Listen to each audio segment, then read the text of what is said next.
So guys, thanks for joining us. It's been a busy year for you despite the pandemic. You launched your first EP earlier this year, so tell us about that. Well, we tried to launch it. Technically we have launched it, but we haven't been able to actually do a launch party like we wanted to do. We wanted to make an event, but then basically the physical copies took a while, and by the time they got here, COVID happened, and we pretty much couldn't do anything with them. Yeah, we did like a digital release, so it's on all like streaming platforms, on YouTube and all that. And what about the EP itself? Tell us about that. The EP, to be fair, it's our first EP together. It was more like an experimental kind of thing.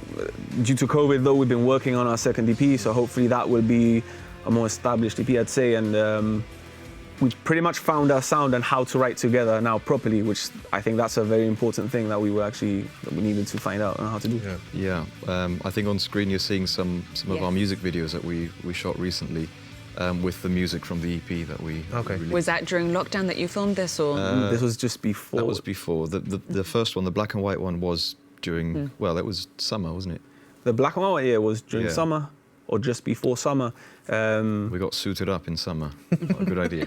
It was quite. The first one I think we recorded December, and I think it was roughly December or January. Yeah. December, January, So what was that process like for you, doing the music videos to the songs you'd written? It was interesting. The first one was just sort of like a more generic music video. It was our first time being seen sort of on film as such, you know? The second one was more thematic and sort of went with the song.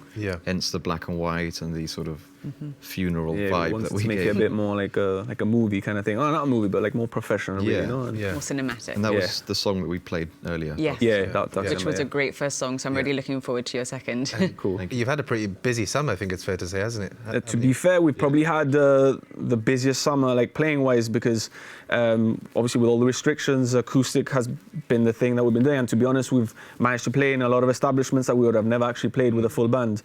But they've been encouraging. I mean, the MAG Association has been encouraging people to play acoustic, and we've managed. We've probably done a gig every other week, maybe something like that. Yeah. We've been doing acoustic gigs recently. We've been starting to do sort of acoustic, but with the electric guitar, which is what we saw earlier.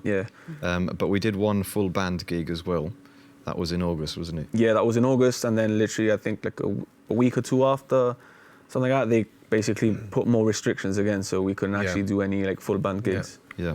And when you've been doing these gigs, do you kind of cover stuff that in your EP as well as other? We always try to throw in some of the songs from our EP just to like get them known, but we primarily usually just focus on covers, because if you're doing an acoustic set, usually it's in a venue that people are going out for dinner, and if you start playing your music, they're going to be like, what is this? And they don't want to listen to that. But it has been a bit of a weird experience changing from playing with full band and everyone going to see you than then playing acoustic whilst people are eating, and half of them might not care what you're playing or who you are or anything. It's a bit of a weird transition. I think you should give yourselves more credit, I'm sure. Yeah, but it was a bit of a weird transition, especially the first time, because we're not used to it, and then like we're singing and some people were not clapping, and we're like, why are they not clapping? And they were just busy with their dinners. They're too busy with cutlery in their hands. Yeah, we did, to be honest, we felt a bit like we were hassling them, to be honest. Really? Yeah, exactly. The first couple of times it felt like that. But then did you just get into the flow? And you just get used to it. You know that you're there just to be background music, essentially. You know? Yeah, I suppose. But it's something that we actually needed to, like we had never done it before. So of course we're a full band, so we're used to that crowd interaction. So when it was just a sitting down gig where very few people were paying attention, it was very weird for us. Yeah, I can imagine. We weren't used to it at all, no? But I suppose better than not having live performance. Yeah, definitely. To be honest, I've enjoyed it quite a bit, because it's more like a chill out vibe. You're just sitting down, singing a bit. It's not too bad. Well, we want to find out more about the new EP you're working on. But so, guys, you mentioned you're working on a new EP now. So how does that compare to the first one? I'd say, as I said before, basically now we've found like what works for us to like write and stuff like that. So it's not as an experimental EP as the first one was, no? So like we started writing, we have our own ideas, we have like a few different like plans, essentially, what to go. The first one was just a mix of all different styles. It's a 5-track EP, and every song is very different. I think we're going to try and stick to a genre now and try and explore that genre. And what genre is that?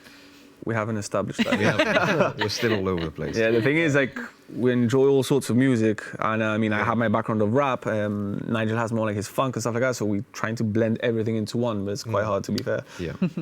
Are there disagreements? I'm sensing that maybe there's some tension No, actually, to sometimes. be fair, I wouldn't say, because I mean, I'm quite easygoing. I'm up for anything, and I think you're pretty much the same. Like, if there's anything, if he's gonna enjoy it, yeah, I'll give it a shot. Why not? Yeah. Yeah. We'll hopefully record it with Martin, who's our producer on the first EP, Martin Winterstein Smith. He produced Rebirth, the first one, and we're hoping to have him again for the next one. Brilliant. Yeah. And Jib Audio, no, it's his company. Jib Audio, yeah, that's it. Would you say that because of lockdown and because you've had more time maybe at home this year, do you think the creative juices have been flowing? And in terms of like writing songs, you've Definitely, been doing more of it? but more at the beginning, like little by little, like I've been losing it a bit. But to be fair, at the beginning, like I think most artists in Malawi have been doing a lot of stuff. Yeah. To be fair, Yeah. We were thinking of, rather than producing a second EP, just going straight for the album, which would involve, 10 tracks. But I think we're just taking it day by day and just seeing where the creative process goes. No? So watch this space. yeah, definitely. Exactly. Yeah. Well, we Good look stuff. forward to hearing your EP when it does come out, or your album, and I'm sure you'll be back on to show us some tracks when you're ready. Definitely. Thank you very much.